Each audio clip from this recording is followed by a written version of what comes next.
Hello students, my name is Rajkumar Sharma, initial RKS sir, BTech IIT Dhanbad and अथरा प्रोडो solution. तो आज मैं आप लोगों को KVPY SA और KPY SX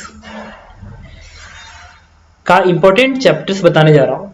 अगर आप इन चैप्टर्स को कर लेते हैं तो आप एग्जाम में अच्छा करेंगे और साथ में उनका कट ऑफ कितना है ये भी बता दूंगा, जिससे आपको कितना करना है उससे आपका कम चल जाएगा।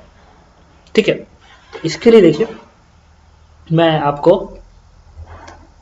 स्क्रीन शेयर कर रहा हूं।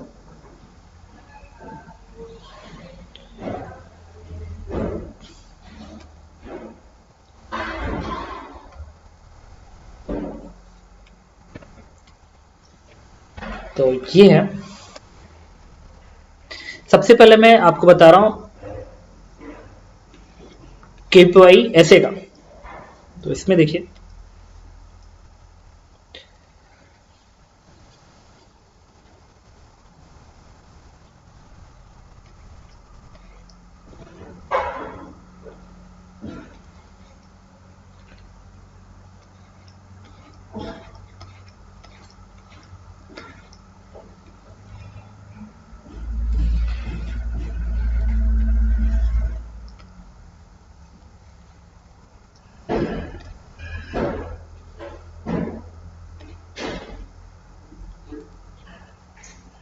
देखिए ये है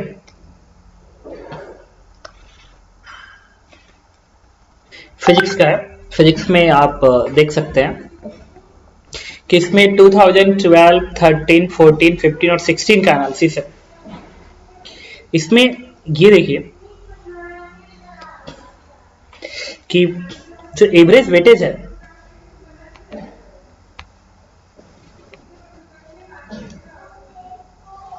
इसमें देखिए ग्रेविटेशन 2% है।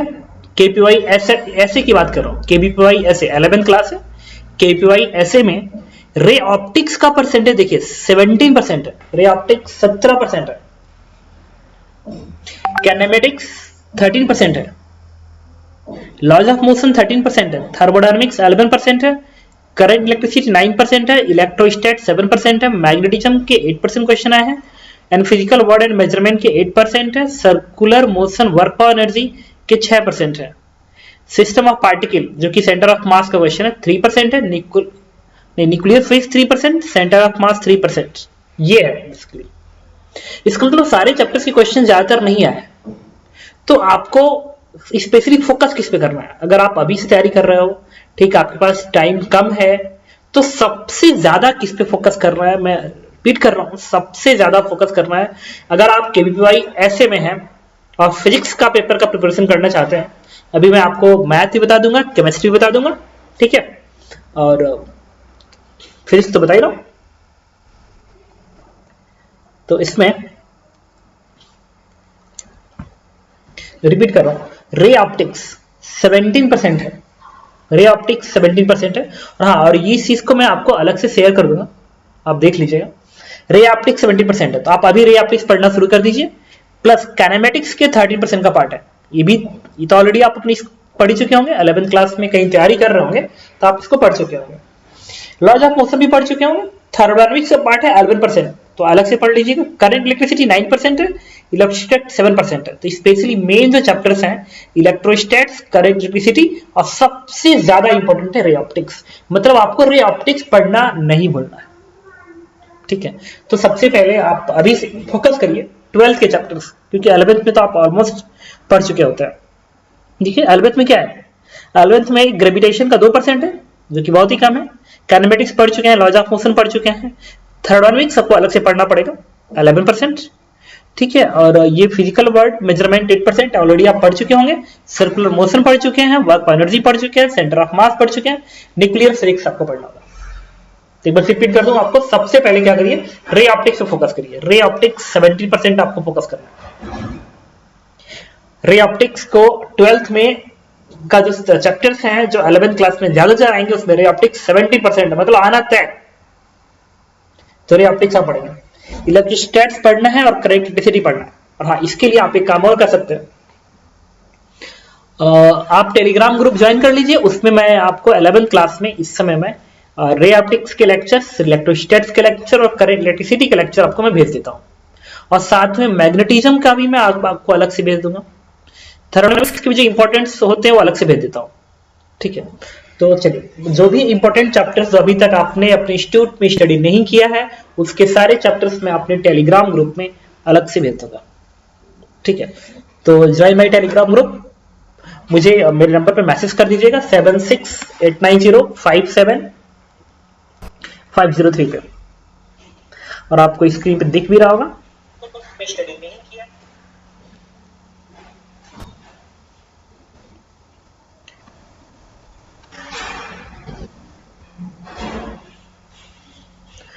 अब जिसने भी मुझे भेजा मैंने प्रॉब्लम डिस्कस नहीं किया, मिला होगा तो टाइम मिलेगा तो डिस्कस कर दूंगा फिर। अच्छा, एक बार मैं बता दूं ऐसे के लिए, इंपॉर्टेंट ऐसे के लिए, और ऐसे सभी तुरंत बताता हूं। ऐसे के लिए रे ऑप्टिक्स और thermodynamics, electrostat, electricity, magnetism important chapters है। मेरे टेलीग्राम ग्रुप में आइएगा, मैं आपको क्या करूंगा उस ग्रुप में आपको शेयर कर दूंगा, ठीक है। ओके, इसके अलावा अब मैं आपको कुछ चीजें और बताता हूं, जैसे ये है केमिस्ट्री का। केमिस्ट्री में देखिए, अब मुझे तो नहीं पता कि केमिस्ट्री में कौन सा चैप्टर 12 में कौन सा 11 पे, मैं भूल चुका हूं, बट इसमें आप देख सकते हैं कि कार्बन कंपाउंड्स 28% है, मतलब जरूर देखना है। Classification of element periodic properties 14% है, जरूर पढ़ लेना। केमिकल रिएक्शन इक्विलिब्रियम 11% आ रहा है, मेटल नॉन मेटल 16% है, इन्वायरमेंटल केमिस्ट्री 2% है, बेसिक कॉन्सेप्ट ऑफ केमिस्ट्री 10% है, thermodynamics 5%, liquid and gas 7%, acid base and salt 7% है। Got it? तो रिपीट कर रहा हूं, केमिस्ट्री में अगर आपको करना है केपीवाई ऐसे के लिए तो कार्बन कंपाउंड्स 28% आ रहा है, जरूर ध्यान दीजिएगा। प्लस इधर है 14% classification of element and periodic properties 14%, इसको भी जरूर ध्यान दीजिएगा। केमिकल रिएक्शन एंड इक्विलिब्रियम 11% है, जरूर। मेटल नॉन मेटल 16% जरूर। मतलब अगर आप carbon compound, classification of elements and periodic properties, chemical reactions and equilibrium, metal and non metals की स्टडी कर लेते हैं तो आप पहले तीसरी अकॉर्डिंग टू दिस ग्राफ, ठीक है। और इसी ऑर्डर में पढ़ना कौन सी इंपॉर्टेंट चैप्टर बड़ा इंपॉर्टेंट है इस केपीवाई ऐसे के लिए। अब मैं आपको मैथ की बात आता हूं। मैथ में क्या है केपीवाई ऐसे के लिए, मैथ में है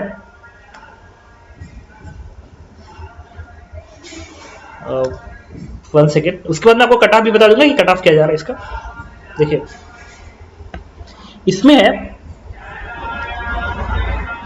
मैथ में ज्योमेट्री 26% आ रहा है, इंपॉर्टेंट वर्ड। मैथ में ज्योमेट्री 26% है, नंबर सिस्टम 15% है, पॉलिनोमियल 9% है, और मैन्युफैक्चरिंग 8% है, सीक्वेंस सीरीज 8% है, 6, ये सब आप दिख रहा होगा कि कौन कितना परसेंट है, ठीक है। हाँ, यूट्यूब पे भी मैं आपको शेयर कर दूंगा और टेलीग्राम ग्रुप में भी शेयर कर दूंगा, ये सारी चीजें ऑलरेडी शेयर कर रखा है।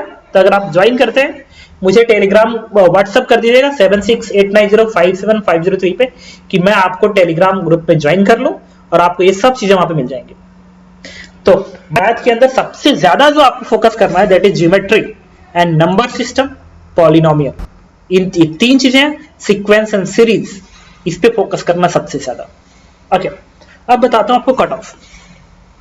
जो इंपॉर्टेंट चैप्टर उसी को पढ़ लेना। अच्छा, कट ऑफ जा रहा है 2012 का जो कट ऑफ है, अब देखिएगा ऐसे का 52 मार्क है जनरल कैटेगरी में, और अगर आप SC ST में हैं तो 42 मार्क है।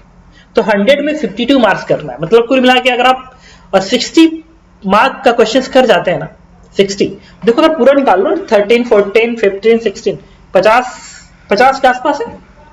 इसका मतलब है कि आपको मैक्सिमम 60 नंबर क्वेश्चन करना है, आपका कट ऑफ क्लियर हो जाएगा। तो 60% क्वेश्चन करने के बाद आप तो क्या करना पेपर में, रिपीट कर दूं, पेपर में क्या करना है आपको कि इजियर जो क्वेश्चन है सबसे पहले आपको इजियर क्वेश्चंस करने हैं, इजियर क्वेश्चन करना है सबसे पहले, और इजियर क्वेश्चन करके आप उसको 60% तक लेकर जाइए, 60% तक लेकर जाइए। वंस 60% आप कंप्लीट कर लेते हैं तो आपको कॉन्फिडेंस आ जाएगा और आप पूरा पेपर कर जाएंगे। तो जितने भी टाइम का पेपर होगा उस टाइम का 2/3 कर दीजिए आप। 2/3 में आप 60% क्वेश्चन करिए, बाकी 1/3 जो होगा वो रेस्ट ऑफ द क्वेश्चन करेंगे, इससे आप बहुत ही अच्छा कर जाएंगे। ओके, तो ये तो मैंने आपको बताया है स्पेशली ऐसे के विषय में। फिजिक्स में कौन सी इंपॉर्टेंट चैप्टर है, फिजिक्स का तो मैं आपको 12 का भेज दूंगा, और मैथ केमिस्ट्री बता दिया और कट ऑफ भी आपको बता दिया। ओके, अब मैं बात करूंगा 12th एसएक्स के लिए। तो 12th एसएक्स के लिए देखिए,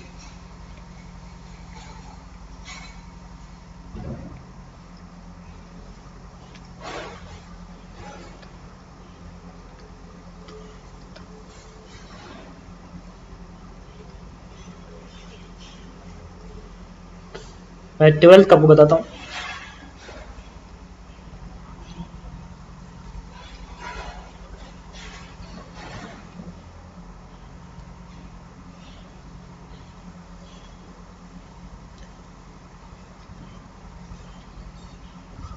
ये हमारे बैचेस हैं जिसमें हम लोग मटेरियल प्रोवाइड करते हैं। तो अगर आप भी इंटरेस्टेड हो तो please WhatsApp me to join my Telegram group. आपको उसमें सारे के सारे मटेरियल्स मिलते रहेंगे। तो ये है एसएक्स का पेपर फिजिक्स का। देखिए फिजिक्स एसएक्स की मैं बात करने जा रहा हूं।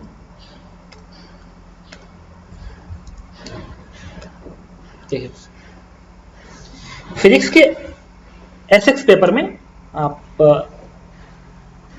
1 सेकेंड देखिए,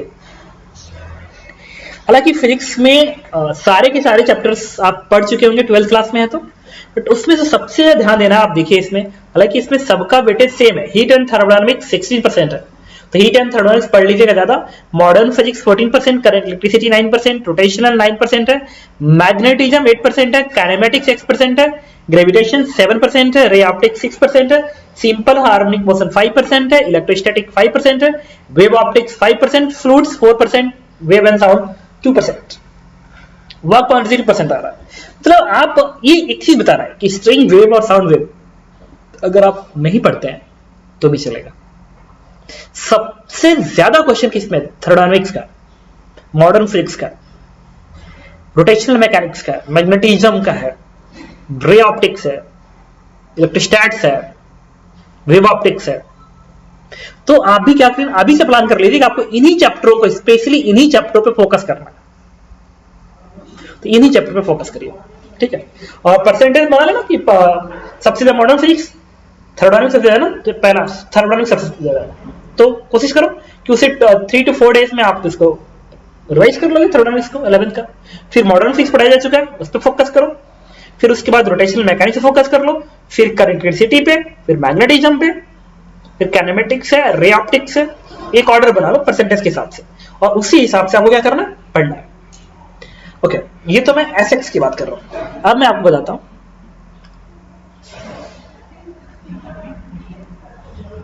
एसएक्स में केमिस्ट्री में। देखिए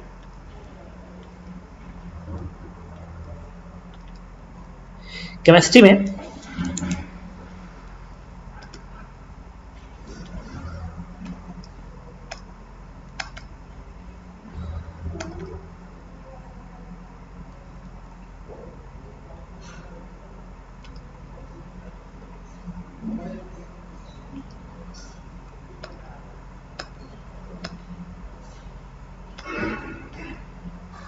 देखिए केमिस्ट्री में जो यहां पे दिख रहा होगा आपको स्क्रीन पे,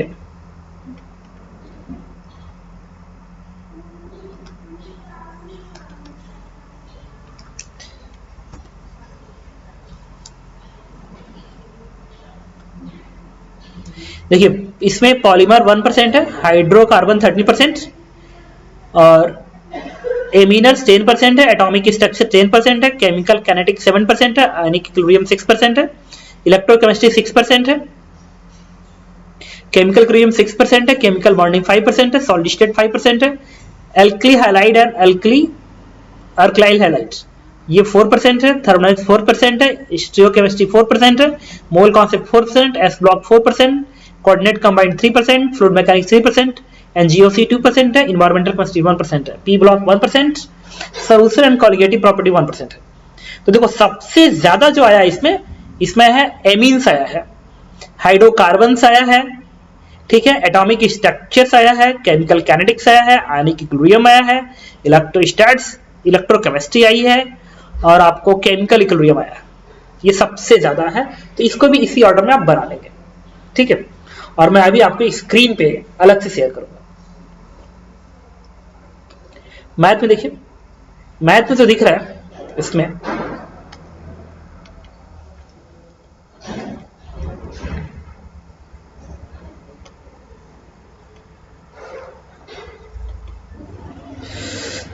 देखिए, मैथ में जो है स्टैटिक्स 6% है, फंक्शन 10% है। रिपीट करो, फंक्शन सबसे फंक्शन आया है 10%, लीनियर अलजेब्रा है 10%, डेफिनेट इंटीग्रेशन है 9%, लिमिट कंटिन्यूटी 8% है, परम्यूटेशन कॉम्बिनेशन 7% है, क्वाड्रेटिक 6% है, conic 6%, binomial 5%, probability 5%, circle 5%, complex number 4% है, सीक्वेंस सीरीज 4% है, सोल्यूशन ऑफ ट्रायंगल 4% है, straight line 4%, determinant and matrix 4% है, ट्रिग्नोमेट्रिक इक्वेशंस 2% है, सेट 3% है, एरिया अंडर कर्व 2% है, 3D ज्योमेट्री 1% है, वेक्टर 1% है। तो सबसे ज्यादा जो फोकस करना है आपको किस पे करना है? फंक्शन पे करना है, लीनियर अलजेब्रा पे करना है, डेफिनेट इंटीग्रेशन पे करना है, लिमिट कंटिन्यूटी डिफरेंशिएबिलिटी पे करना है, परम्यूटेशन कॉम्बिनेशन पे करना है, क्वाड्रेटिक इक्वेशन पे करना है और कोनिक पे करना है, बाइनोमियल पे भी कर सकते हैं, ठीक है। ये सबसे ज्यादा मैथ में आया हुआ। इसके अलावा मैं आपको अब बताता हूं कट ऑफ में एसएक्स का जो कट ऑफ है जनरल ओबीसी कैटेगरी का, देखो 50 मार्क, 50 50 50 48 आउट ऑफ 100 50 मार्क है, मतलब आपको 50% क्वेश्चन करना है। तो फिर वही जितना टाइम है उसका 2/3 टाइम आप क्या करिए कि मुझे 60% क्वेश्चन करना है।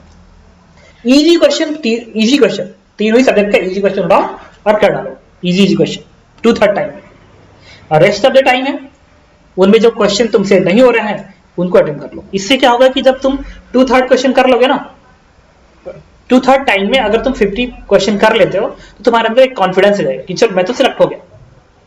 तो 1/3 टाइम उस कॉन्फिडेंस का असर पड़ेगा और आप और भी अच्छा कर जाएगा, ठीक है। तो यहाँ पे मैंने आपको क्या बताया कि एसए और एसएक्स का पीसीएम में इंपॉर्टेंट चैप्टर्स कौन से आपको पढ़ने हैं और किसका कट ऑफ कितना गया है, गॉट इट।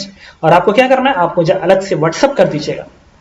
अगर आपका कोई नंबर, अगर आपका टेलीग्राम ग्रुप है तो आप व्हाट्सअप कर देना कि sir join me in your Telegram group, आपको वहां पे मैं ये सारी चीजें भेजता रहूंगा, ओके। Thank you.